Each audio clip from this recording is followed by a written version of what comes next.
मैं इस टाइम बिंजलपुरा गांव में आया हुआ हूं और यहां पर भीमराव अंबेडकर की प्रतिमा का अनावरण हुआ है और यहां सखवार समाज आया हुआ है और पूरा समाज ने यहां पर भव्य मूर्ति का अनावरण किया है। इसके लिए मैं यहां जो लोग हैं उनसे चर्चा करने जा रहा हूं और बात करने जा रहा हूं। मैं जानूंगा,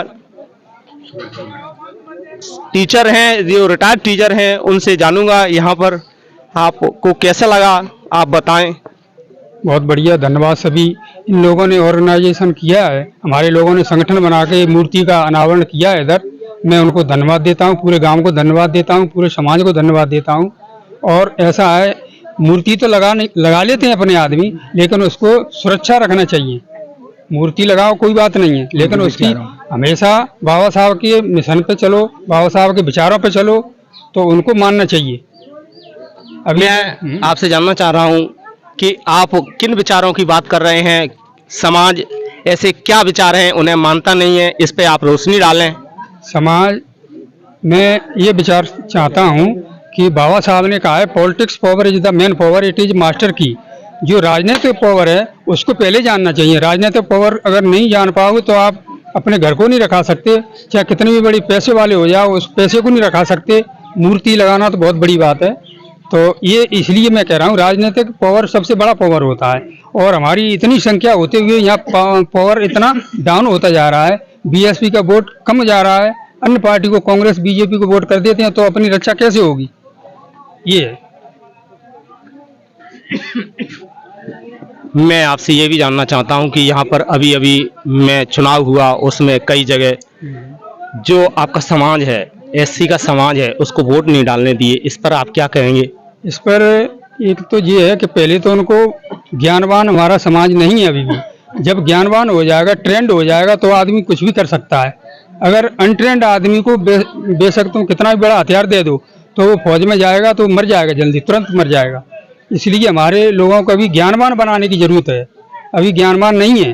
और वोट, बाबा साहब ने जो वोट का अधिकार दिया था, मताधिकार, बहुत बड़ा पावर था संविधान में। मैं समझता हूँ इससे बड़ा पावर कुछ नहीं है। तो बाबा साहब ने मताधिकार का प्रयोग दिया था, उस मत का दुरुपयोग कर रहे हैं लोग। हमारे लोग SC ST OBC के लोग जो बाबा साहब ने अधिकार दिए थे, वोट का, मत का अधिकार दिया था, उसको दुरुपयोग कर रहे हैं, उसका सही सदुपयोग नहीं कर रहे हैं अभी। इसलिए मैं कहता हूं कि पहले समाज को राजनीतिक पावर, राजनीतिक जानकारी होना चाहिए। बाबा साहब ने यही, आपने बहुत अच्छी बात कही कि हमारे समाज को जो राजनीतिक पावर है, सत्ता की पावर है, उसके बारे में जानकारी नहीं है।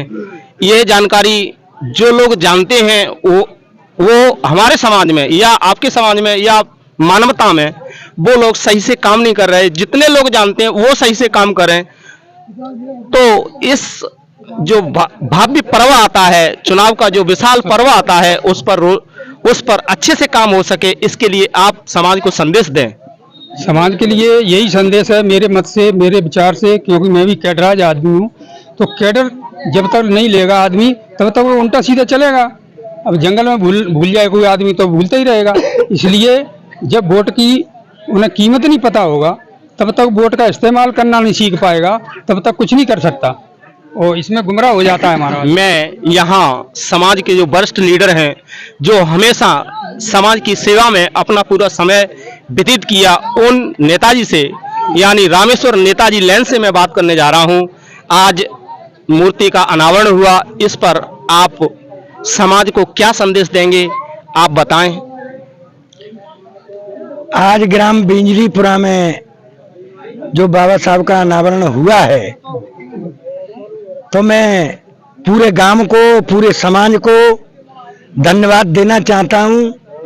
ऐसे महान पुरुष की मूर्ति का अनावरण किया है और बाबा साहब डॉक्टर अंबेडकर ये महान पुरुष हैं।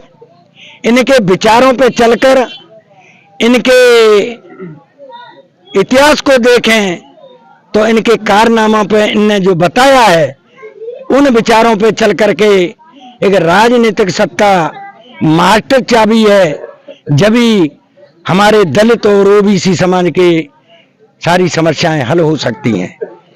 यहाँ पर आए हुए जो विधायक का चुनाव अभी अभी हुआ है, उसमें प्रत्याशी हैं देवेंद्र सखवार, और उन्हें समाज ने बहुत लाइक किया है, पसंद किया है। मैं उनसे आपको रूबरू कराता हूं। फोन काट दे। देवेंद्र जी, आप अपना आज मूर्ति का अनावरण हुआ है, इस पर समाज को क्या संदेश देंगे, आप बताएं। देखिए, बाबा साहब हमारे समाज के ही नहीं पूरे देश के प्रेरणा स्रोत हैं। उन्होंने जो जिस देश को जो संदेश दिया, समाज को जो संदेश दिया, वो ये संदेश ये था कि शिक्षित बनिए और संगठित रहिए, संघर्ष करिए। एक ऐसा संदेश है इसमें पूरी जीवन की पूंजी छुपी हुई है। अगर हम इस संदेश के आधार पर, इनके विचारों पर चलेंगे तो हमें आगे बढ़ने का रास्ता मिलेगा। जब देश आज़ाद हुआ था तब देश हमारा बहुत गरीब था, सब लोग अशिक्षित थे। इनकी वजह से जो मार्गदर्शन इस देश को मिला, जिसकी वजह से आज देश हमारा बहुत आगे है। और मैं भी आप समाज से कहना चाहता हूं कि इनके विचारों पर चलिए। अगर वाकई इनको मानना चाहते हैं समाज वाले, तो इनके विचारों को मानिए, तब आगे बढ़ोगे, तब इनका सम्मान बढ़ेगा। ऐसे नहीं बढ़ेगा कि कह कुछ रहे, नाम ले रहे, लेकिन उनके विचारों को नहीं मान रहे। मैंने कई बार देखा है, लोग विचारों को नहीं मानते लेकिन नाम जरूर लेते हैं। नाम लेना जरूरी नहीं है, उनका विचार मानना जरूरी है। यही मेरा संदेश है समाज के लिए। आप यहाँ पर आए, इसके लिए मैं आपको धन्यवाद देता हूँ और तहे दिल से आपकी शुक्रिया अदा करता हूँ कि आप इस भव्य समारोह में आए, अपना समय दिया। और मैं आपसे अपने समाज के लिए, जो पढ़े लिखे नहीं हैं और दबे हैं शिक्षा के अभाव की वजह से, उन लोगों के लिए संदेश चाहूँगा, क्योंकि आप इस वक्त एक विधायक बनने जा रहे हैं। समाज ने आपको पूरा सहयोग किया है और आप बाबा साहब की कृपा और इस समाज की कृपा आप पर बहुत ज़्यादा है। आप संदेश दें। मैं अपने समाज से ये कहना चाहता हूँ, जिस तरह से हम बाबा साहब की मूर्तियाँ लगाते हैं चंदा करके, वैसे करके क्यों ना एक नई पहल शुरू की जाए कि बाबा साहब के नाम से एक विद्यालय खोला जाए, जिसमें हम सब लोग थोड़ा थोड़ा डाल करके चंदा के रूप में उस विद्यालय को चलाएं। हमारे समाज के कई गरीब बच्चे हैं, वो गरीब बच्चे फ्री में पढ़े, उनके नाम से विद्यालय होगा तो जो बच्चा वहां से पढ़ के निकलेगा, कुछ बनेगा, तो उनका नाम रोशन करेगा। ये मेरा संदेश। थैंक यू, धन्यवाद। हमारे चैनल को सब्सक्राइब करें, शेयर करें, कमेंट करें, इससे मैं भारतवासियों की आवाज भारतवासियों तक पहुंचा सकूं। सत श्री अकाल, जय मानवता, जय विज्ञान।